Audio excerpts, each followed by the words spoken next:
muito boa noite, irmãs, irmãos, companheiros de caminhada.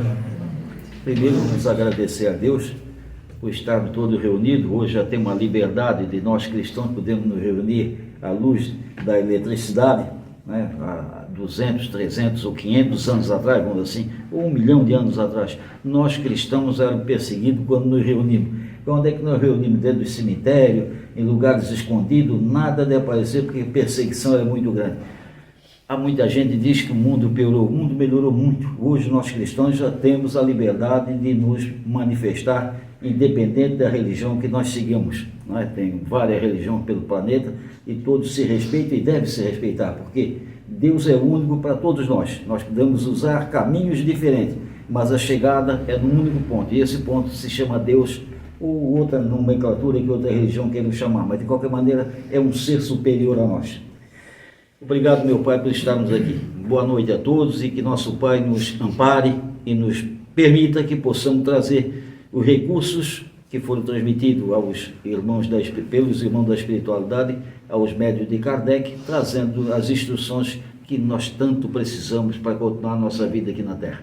Bom, hoje nós escolhemos, meu nome é Rafael Linhares, já fui dessa casa, saí daqui em 2008, já fui em 2003 a 2008, eu estive aqui, depois fui lá para Lisboa para dar uma ajudazinha, depois não deu mais para continuar com a pandemia, que nós não tínhamos como pagar o aluguel. O pessoal de Lisboa, acho que só porque Lisboa é a capital de Portugal, então tudo lá é caro, né? Qualquer terreno custa uma barbaridade, então nós tivemos que fechar a casa porque não dava mais para pagar. Gente, nós escolhemos a Estrada da Vida, e isso está em que livro? Está em Obras Póstumas, na folha 183 a 186.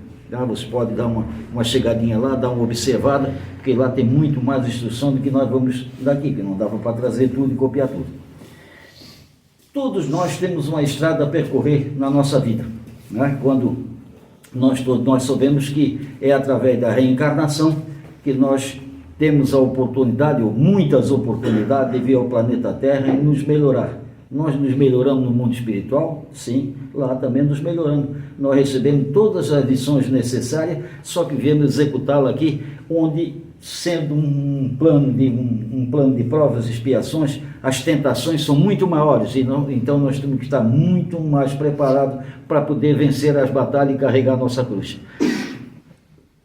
Se nós entendêssemos que a vinda do mundo espiritual para o mundo material fosse feita via aeronave de carreira, via avião, nós teríamos todos os dias uma gama de aeronave pousando nos diversos pontos onde nós tínhamos que nascer. Só para nós termos uma ideia, até esse levantamento eu fiz no dia 3 de julho, agora, até as 16 horas e 8 minutos tinha nascido na Terra 247.315 crianças, e tinha morrido somente, eu fiz uma palestra quando somente a turma sua achou pouco, eu achei muito pouco, morreu só 111.920 pessoas. Então veja bem, nasceram 247 mil e morreram só 111. Eu fiquei preocupado. Se vocês quiserem acompanhar, é nesse aqui, ó, só botar isso aqui no celular, você vai uma correria, um nascimento que dá até medo. Eu fiquei com medo.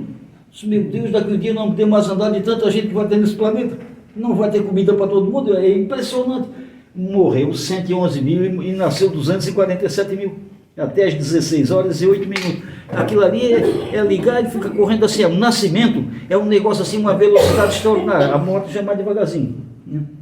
Para mim, que tem 80 e poucos anos, ainda bem que é devagarzinho. Bom, quando nós nascemos, nós encontramos o quê? Primeiro, com os nossos pais, né? Os cidadãos que escolheram, ou que nós escolhemos, vir debaixo mesmo do teto. Encontramos com a nossa mãe. O primeiro transporte que nós tivemos na Terra foi o Uber das pernas e dos pés da nossa mãe. Por isso eu sempre digo, quando nós filhos tivermos que beijar a nossa mãe, primeira coisa de manhã ir na cama, beijar os pés dela. Beijar o pé, porque foi o primeiro meio de locomoção que nós tivemos na vida. Tá? Felizmente e infelizmente, eu não tenho mais mãe, mas todos vocês que têm, abraça as suas mãos. Mães, acaricie elas, porque, gente, é o único ser que, mesmo que nós filhos estejamos completamente errados, ela sempre acaricia o seu filho, sempre entende o seu modo de ser, o seu comportamento. Você pode ver, quem é que visita um filho quando vai preso, vai para penitenciário? Só a mãe, o pai nem vai lá. Quem vai é a mãe, os irmãos não vão, as irmãs não vão. A mãe é um ser, eu sempre digo, depois de Deus, o ser mais importante que nós temos na vida é a mãe. Não existe, olha, só dá valor a uma mãe quem perde. Tá? Quem sabe o que é perder uma mãe. Quando você perde a sua mãe, você perde, perde a bússola, perde o GPS, perde o leme, perde o caminho, perde o sentido da vida, porque você perdeu aquela que sempre lhe guiou, sempre lhe carregou pela mão, sempre lhe orientou, sempre lhe mostrou o caminho correto. E nós, quando já temos uma certa idade, nós temos que fazer as nossas escolhas, né? Todos nós temos escolha, nós temos o nosso livre-arbítrio, nós podemos escolher errado ou escolher certo. Agora, a escolha é nossa. Por que Deus nos deu essa oportunidade de escolha? Para nós amanhã depois vamos dizer que se Deus disser assim, olha, vocês para sair daqui, só pode sair por aquele carreiro ali do meio, e eu tropecei, porque Deus mandou vir para ali, se eu viesse pelo lado, não tropeçava. Assim não, Deus dá a oportunidade, você faz o que quiser, agora compromete o seu futuro, não tenha dúvida disso. O comprometimento do futuro, não adianta nós pensarmos, Deus está me castigando. Deus não castiga ninguém, Deus nos ajuda a todos. Permite o retorno, nos orientou através de Jesus, Jesus nos orientou através dos apóstolos, e assim sucessivamente até chegar a nós, e nós vamos passar para os nossos filhos, os filhos passam para os nossos netos, e nós vamos, cada vez, vamos tendo a oportunidade de nos melhorarmos. Agora cabe a nós. Às vezes, nós temos problemas na nossa caminhada, porque a nossa caminhada, inicialmente, parece um jardim florido, onde os pés de roseira ou a roseira não tem espinho. Nós acreditamos que não tem espinho, mas tem muito espinho. As rosas são belas, o perfume é extraordinário, as pétalas são lindas, mas toda a roseira tem espinho. E se nós não nos cuidarmos, nós como jardineiro da vida, nós temos que nos cuidar, e tem espinho. E muitas vezes, o que é que acontece? Nós escolhemos errado. E quando escolhemos errado, o que é que avança na estrada, no nosso caminho? Nós temos uma estrada. No nosso caminho, o que é que avança? O vício, a maledicência, o mau modo, o mau comportamento, tudo isso faz parte da nossa vida. Quando nós enfrentamos isso, o que é que nós temos que fazer? Nós temos duas saídas. Ou nós abraçamos a vida do crime, da perversidade, da falta de respeito, de tudo, de todos os vícios, ou nós abraçamos isso, ou nós começamos a usar as ferramentas que nos foram disponibilizada pelo Criador. Quais são? O bom senso, o equilíbrio, o entendimento. Então nós temos que saber o seguinte: não adianta eu pensar, estou fazendo mal para essa senhora, eu estou fazendo mal para mim também. Eu posso até querer o mal dela, mas isso vai resvalar, vai chegar em mim, porque nós estamos plantando hoje as sementes das frutas, ou dos frutos que nós vamos colher amanhã. Quantas vezes a gente vê, coitadinho, ele não consegue andar, ou ele não enxerga, ou ele tem uma série... Gente, é castigo de Deus? Não. Só acha que é castigo de Deus quem não tem conhecimento da lei divina. Nós que somos espíritas, não é que sejam melhor do que ninguém, não. Todos os cristãos são gente, filhos de Deus. Só que os esclarecimentos que são prestados para alguns segmentos religiosos são um pouco diferentes do que é prestado pelo Espiritismo. O Espiritismo nos esclarece sobre a vida passada, a vida presente e a vida futura. Há algumas religiões que só esclarecem sobre a vida material. O futuro, o cidadão vai para o céu ou para o inferno. Como nós não somos perfeitos, o nosso destino é no mínimo para o inferno. Não sobra outra opção, não é? Ou então o purgatório. O purgatório é a terra, gente. O que é purgar? Quem é mais velho, tem cabelinho branco aí, assim do meu tipo, não da minha idade que não tem ninguém, mas quem tem cabelinho branco sabe que antigamente tinha um óleo de rícino. Bom, isso era uma desgraça. A avó vinha, trancava o nariz para o cara não respirar, a mãe apertava aqui, abria a boca e enfiava uma colher de óleo de rícino. Isso era ruim. O que era isso? Para limpar o intestino. O que é? Purgar aquilo que não presta. Purgar é botar para fora. Então o purgatório é exatamente botar para fora aquilo que temporariamente está nos machucando. Aqueles erros que nós praticamos, que não são erros assim, gritantes. Tá? Então o purgatório é isso. A terra é um purgatório, não é que aqui fica o purgatório. Não, aqui nós viemos para purgar, não é que fica o purgatório, é que nós viemos para nos livrar dos problemas. Livrar é purgar é purgatório. Agora, quanto ao inferno, o inferno, gente, foi criado com fogo, porque antigamente no começo do planeta, existiu muita explosão como é de vulcão. Quando foi criada a Terra, a temperatura aqui era 1.200 graus. Com 1.200 graus nada sobrevive, nada vivo sobrevive. Então, graças a Deus, os vulcões começaram a botar de baixo para a terra, no ar, o calor que tinha debaixo da terra. Como saía fogo, eles acharam o seguinte: como o céu é lá em cima, o inferno é lá embaixo. Como sai fogo, o inferno é feito de fogo. Foi assim que foi criado o inferno. O purgatório também foi criado do modo... O purgatório, gente, foi criado no ano de 593 depois de Cristo. Então, antes disso não tinha purgatório? E por que foi criado? Porque os fiéis começaram a perguntar para os sacerdotes: bom, quem é bom vai para o céu, quem é ruim vai para o inferno, e quem é mais ou menos vai para onde? Aí eles criaram o purgatório. Depois teve um outro problema: quem é bom vai para o céu, quem é ruim vai para o inferno, quem é mais ou menos vai para o purgatório. E as crianças que morrem na eternidade, eles não são bons, não são ruins, não são mais ou menos. Aí criaram o tal de limbo para as crianças. É criação de religião, gente. Vê se Jesus Cristo alguma vez falou em purgatório. Leia a Bíblia, vê se tem purgatório. Leia a Bíblia, vê se tem limbo. Não tem, porque não existia isso, foi criação a posteriori. Então, nós escolhemos o nosso caminho. Aí quando começamos, é como se nós estivéssemos dentro de uma floresta, quando nós nos perdemos nos vícios, né? O cidadão não sabe para onde vai. Ainda há pouco eu estava conversando com ele, né? Esse negócio da droga, a criançada, os jovens que se metem na droga, eles ficam sem saber para onde vão, que são os verdadeiros zumbis. Esses estão perdidos como se estivessem perdidos dentro de uma floresta. Eles se machucam, não sabem para onde vão, não vê a luz do sol e não vê nada. Chega um dia que eles conseguem dar um passo e passam um pouquinho dessa floresta do crime. Aí o que é que vão fazer? Vão escolher um lugar para melhorar dos seus ferimentos. Mas como nós somos seres que não damos salto, nós não passamos de pecador à santidade, nós sempre temos alguns obstáculos, algumas pedras no caminho. Nós vamos ter outras florestas que vão nos atrapalhar a caminhada. Mas aí a floresta é densa como a anterior, mas nós já temos mais experiência, nós já estamos mais preparados, nós saímos dela com mais facilidade. E todos nós sabemos que o final da nossa vida física dá em cima de uma montanha, num cume. Então nós, olhando o binóculo da elevação, nós olhamos para trás e vimos o seguinte: como era fácil nós ultrapassar aquelas florestas.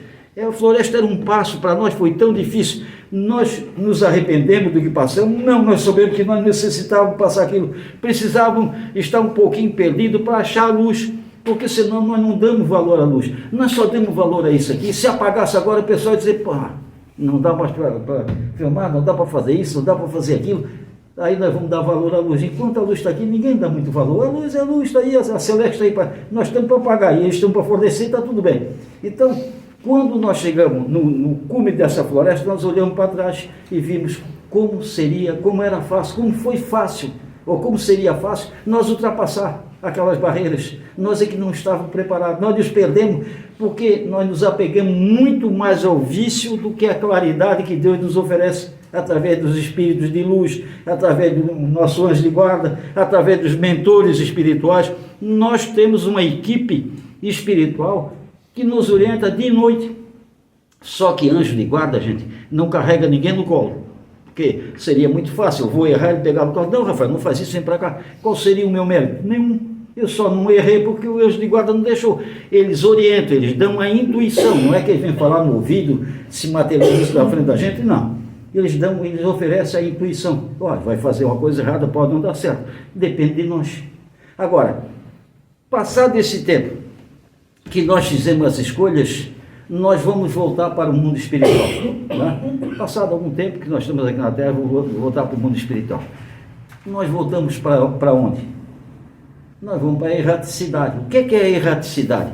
Erraticidade é um local, não é um local, é um estágio em que nós passamos pelo tempo que nós precisamos nos preparar para o retorno. Então, todo espírito que tem que reencarnar é um espírito errante. Esse errante não é no sentido de praticar tantos erros. Tem gente que tem grande segmento na evolução, mas ainda é um espírito errante, não é um espírito puro. Então fica na erraticidade. E na erraticidade nós temos um umbral. O umbral onde é que fica? Fica aquele cidadão que praticaram crimes, que enganaram os outros, que eram maléficos à sociedade, que fizeram mal à natureza. São esses irmãos, não é o inferno. Por que difere do inferno? Difere do inferno do seguinte, porque no inferno, segundo a orientação das igrejas, o cidadão fica lá até o dia do juízo final. Mas tem uma coisa que eu sempre pergunto para ele não sabe me responder. São Paulo, o apóstolo, que agora há pouco tempo foi dia de São Paulo, o nome dele era Saulo, ele nasceu em Tarso. Esse cidadão mandou matar algumas pessoas naquela época, combatendo o cristianismo. Inclusive, matou Saulo, que era irmão da noiva dele, e convidou ela para ir dar uma olhadinha. Naquela época, a mulher não podia ver essas execuções. Tá? E como ele era o bambambam daquela região, ele chamou Saulo Estevão. Paulo Estevão. Porque a Saulo passou a Paulo. Ele convidou, ela foi lá, quando ela chegou lá no cima, assim, num pedestal, disse, aquilo lá é o meu irmão, agora não dá mais para tirar. O que é que eles faziam? Eles tiravam a roupa de cima do cara, o cara ficava com um negócio assim, amarravam os braços para trás num tronco de árvore, e todo mundo jogava pedra nele até matar. Veja que era terrível. E ele foi assassinado assim por ordem dele. Ele foi, antes o pai da menina lá, que era noiva dele, Abigail, também foi assassinado. Botaram fogo nele. Ele foi a Damasco para pegar Ananias, que era um velhinho, quer dizer, velhinho, muito mais novo do que eu, mas na época era um velhinho de 60 anos, mais ou menos 50 e pouco. Ele foi lá pegar o Ananias, que o Ananias era um pregador do cristianismo. Só que no caminho, o cavalo dele pinou, quando ele caiu, ficou cego. Aí uma voz do alto disse assim, Saulo, Saulo, por que me persegues? Ele perguntou, quem está falando? Isso aqui é Jesus Cristo. Jesus Cristo já tinha morrido.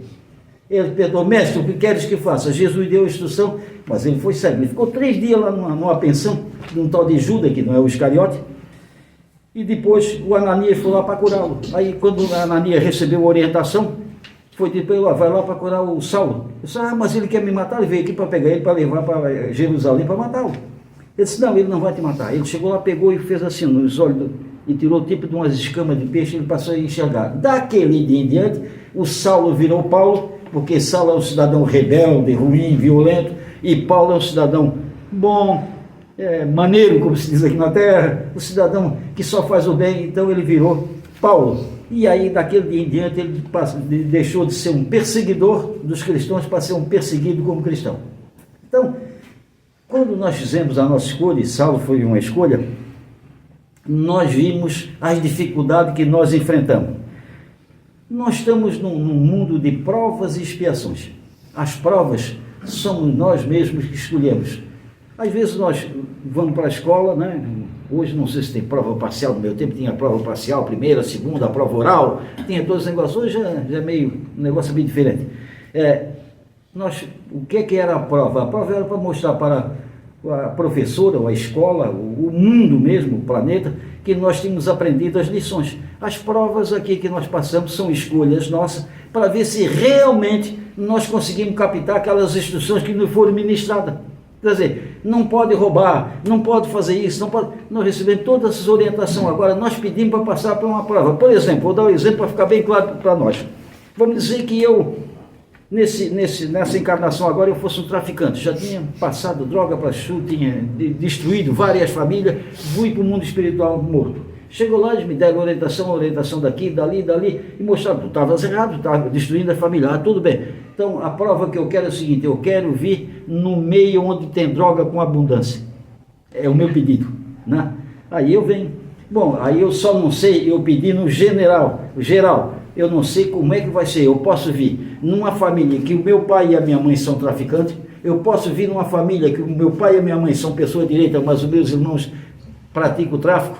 Eu posso vir que nenhum da minha casa seja assim, mas na minha rua, no meu bairro, na minha cidade, impere o tráfico. Isso é um teste para ver se eu vou conseguir passar. Quer dizer, eu fui um traficante, estou no meio deles, eu vou aguentar as consequências e não vou traficar, eu vou voltar a traficar. Isso são provas. As expiações são diferentes. Toda expiação pode ser uma prova, mas a prova nunca vai ser uma expiação. Expiação o que é? Quando nós praticamos um ato desabonador, nós viemos para reparar aquele erro. Reparar aquele erro é corrigir o nosso comportamento, é fazer com, vamos dizer assim, eu dei um tiro numa pessoa e a pessoa ficou aleijada de uma perna. Essa pessoa pode vir como meu filho e vir com uma perna com problema aí, ou até com as duas pernas. né? Ou eu posso vir com uma perna com problema. Isso são expiações, quer dizer, nós temos que reparar tudo aquilo que nós fizemos de errado, ou para a natureza, ou para a humanidade, e também que recai sobre nós. Isso são expiações.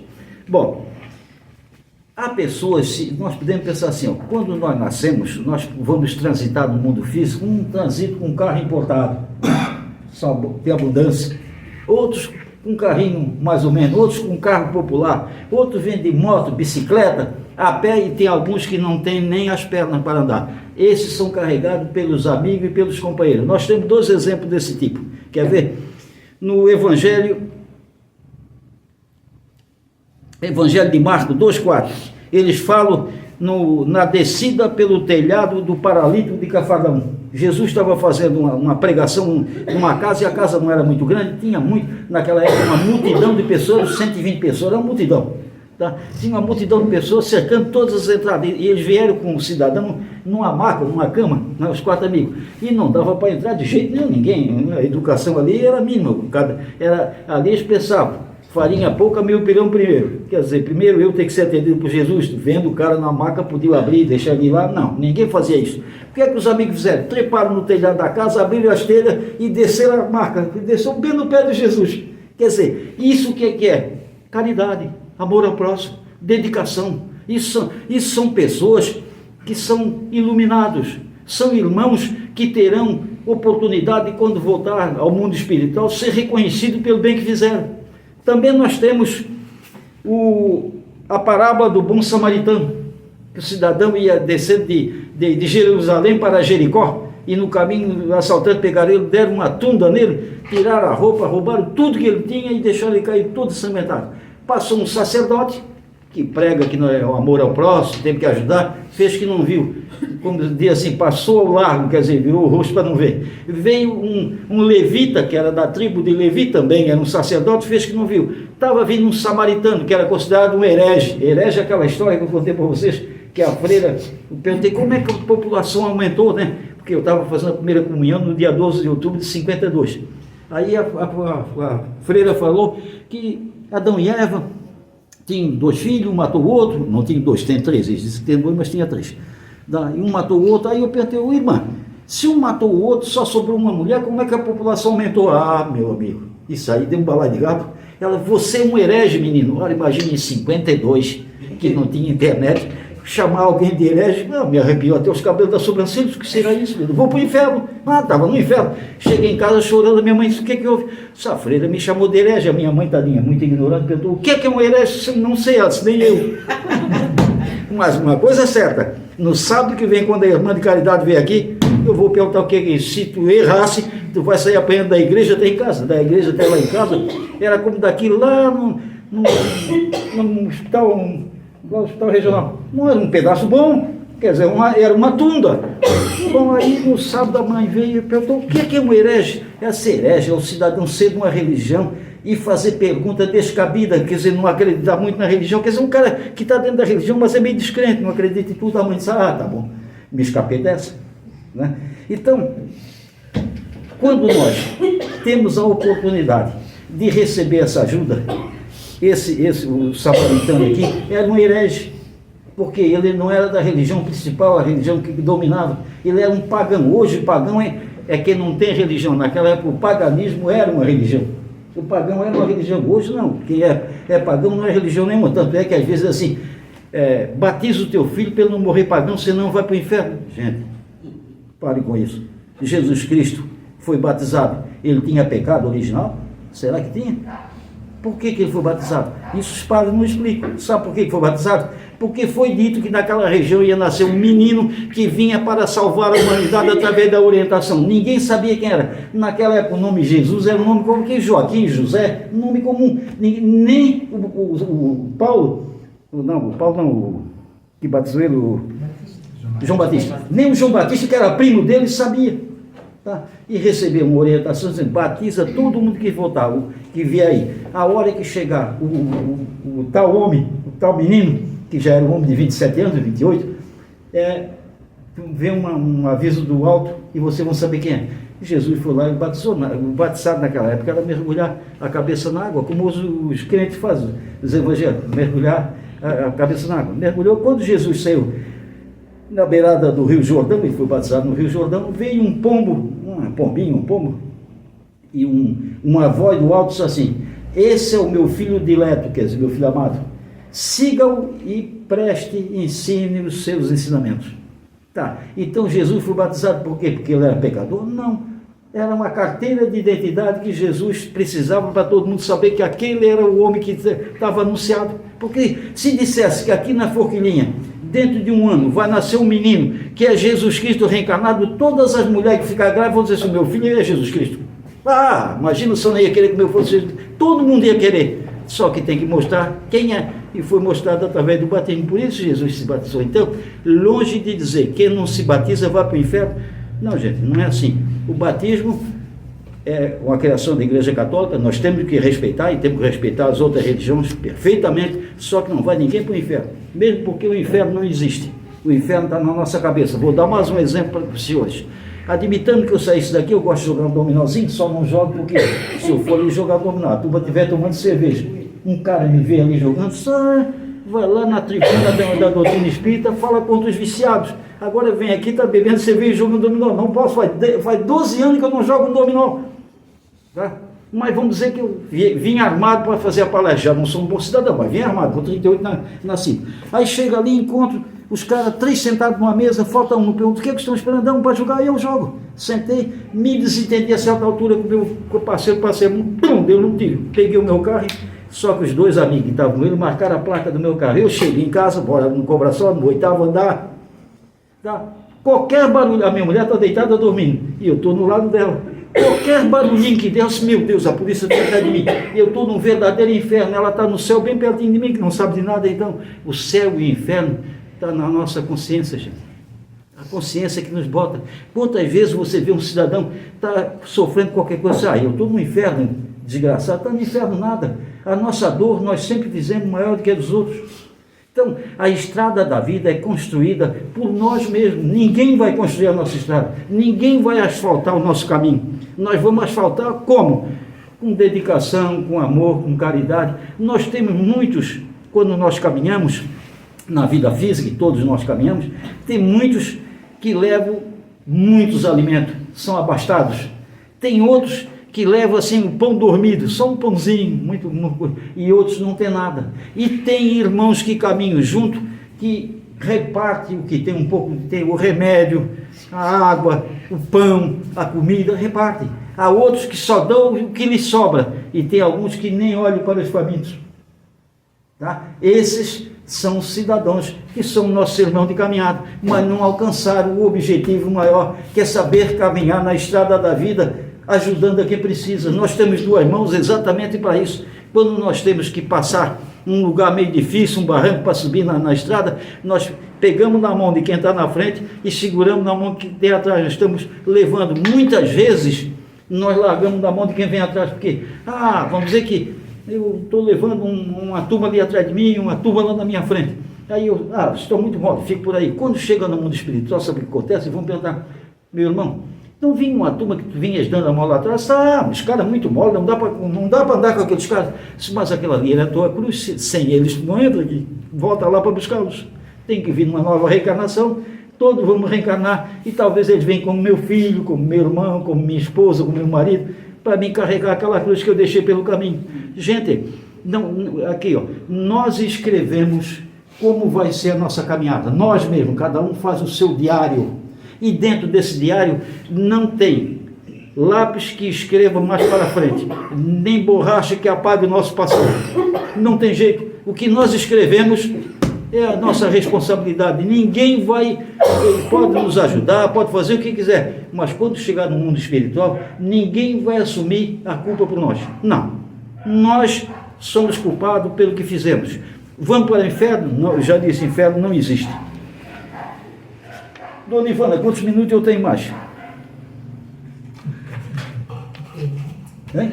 Quantos minutos? Mais uns 5? 5 de cada um, então é 15. Você serve 5? Bom. O problema é que muitos de nós na estrada da vida não estamos nada satisfeitos com a nossa vida. Vamos dizer assim, eu nasci pobre, outro, nasci miserável, outro, eu nasci rico, mas não tenho satisfação com a minha família, outros, eu acho que o meu vizinho é mais bonito do que eu, como se boniteza colocasse mesa. Nós temos que lembrar o seguinte, o cidadão pode ter um rosto muito bonito, uns 20 dias depois de enterrar, todos os cadáveres são iguais, feios, não tem jeito, a beleza vai embora. Então, nós não devemos reclamar, porque o cidadão tem mais facilidade de caminhar do que eu. Tem mais facilidade porque o peso da cruz dele é um pouquinho menor. Tem uma história que diz o seguinte, certa feita desencarnou uma série de pessoas em conjunto. Quando chegaram lá no mundo espiritual, viram um velhinho assim, perto de uma porta, disse, aquele deve ser o São Pedro, vamos falar com ele. Aí chegou lá, foram falar, São Pedro, onde é que fica o céu? Disse, olha, o céu fica nessa estrada, no final dessa estrada aqui, cada um de vocês vai ali, pega uma cruz e bota nas costas, e vai, quando chega lá, estão no céu. Aí a turma, aqueles mais metidos a vivo, foram lá pegar, assim, essa está muito pesada, não quero, essa aqui está muito pesada. E aqueles mais humildes foram e pegaram a primeira cruz, botaram nas costas e foram embora. Logo na entrada desse caminho, tinha assim uma marcenaria, já colocada ali de acordo. Tinha um cidadão, um carpinteiro, estava ali, e os mais vivos disseram assim, o senhor não tem um serrote para nos vender? Não, eu dou o serrote para vocês, pode levar, eu sabia para que era. Saiu dali, eles botavam a cruz em cima de uma pedra e serravam as pontas, as 4 pontas para ficar mais leve. Né? Foram serrando. Quando chegaram no final da estrada, tinha um rio que não era muito largo, mas era profundo e tinha uma correnteza terrível. E não tinha ponte, e tinha uns caras do outro lado. Eles perguntaram como é que se passa se a cruz de cada um serve de ponte. Quem cortou a cruz ficou do lado de cá. Então, não dá para nós cortar a nossa cruz. A nossa cruz faz parte da nossa vida. Na próxima encarnação, a nossa cruz vai ser mais leve, bem mais leve. Por quê? Porque nós temos que melhorar no dia a dia, em cada reencarnação. Agora, cabe a nós. Ninguém vai fazer nada por nós. Ninguém vai... As doutrinárias que existem, as religiões procuram incutir na nossa mente como nós devemos nos comportar, mas não vão obrigar você a fazer isso ou aquilo, não. Vai depender de nós. Depende única e exclusivamente de cada um de nós.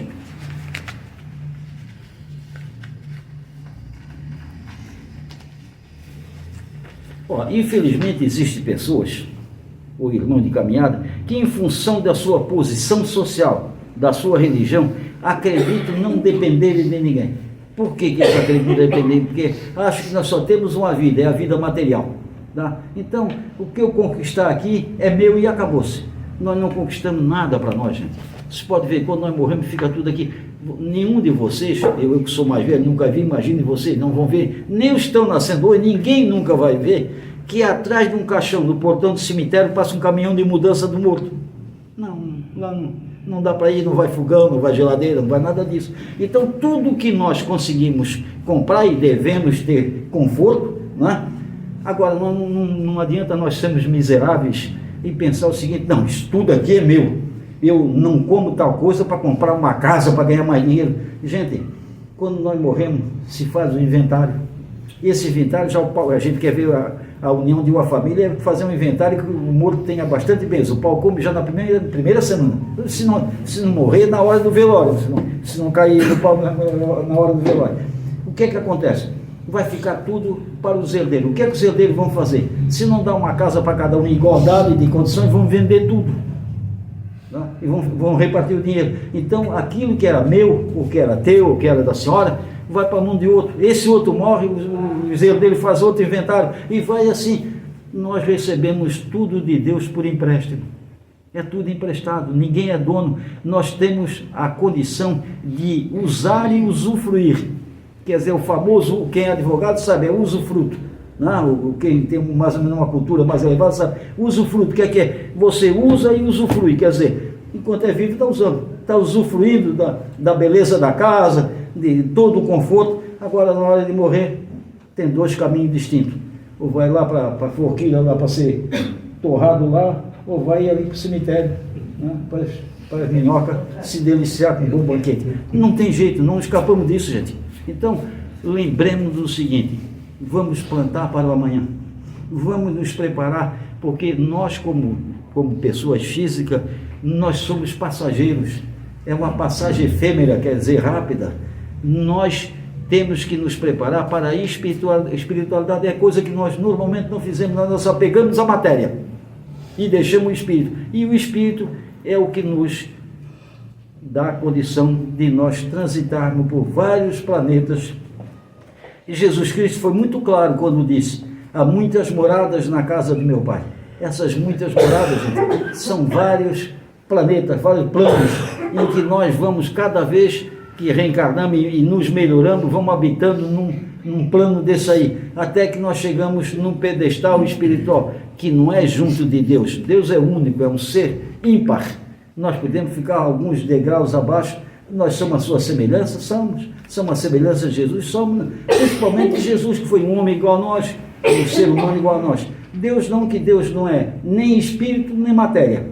Por que Deus não é espírito nem matéria? Porque se ele fosse matéria, ele tinha pai e mãe. Se ele tiver pai e mãe, ele não é o Criador. Pai e mãe vem na frente sempre, né? O filho vem depois. Então não dá. E se ele fosse espírito, o espírito tem que ser criado por alguém. Então o que é Deus? Deus é uma centelha divina. Deus é o ar que nós respiramos. Deus é tudo isso que nós vimos no firmamento. Deus, vamos dizer assim, Deus é algo que nós não temos palavra para dizer, para poder nos pronunciar afirmando o que é Deus. Então, Deus é o nosso Pai. Gente, muito obrigado pela oportunidade. Que nosso Pai nos dê saúde, compreensão, para que cada vez mais nós estejamos preparados, nos preparando e preparados para o amanhã, que pode ser longa, mas pode ser curta, porque o ônibus que nos deixou na porta da maternidade é o mesmo que vai nos recolher na capela mortuária. E a hora que chegar a nossa vez, nós não sabemos, nós estamos numa fila, todos nós aqui. Vocês que são cabelo preto devem estar pensando assim: o senhor deve estar em primeiro lugar da fila. Às vezes não é não, gente. Às vezes não é o cabelo que determina a hora de voltar, não. É o acordo que nós fizemos, quanto tempo precisamos ficar aqui na Terra. Que nosso Pai tenha permitido que vocês tenham escolhido uma longa estada, porque quanto mais tempo nós ficamos, mais nós nos preparamos. Muito obrigado, muito boa noite, que Deus nos ampare.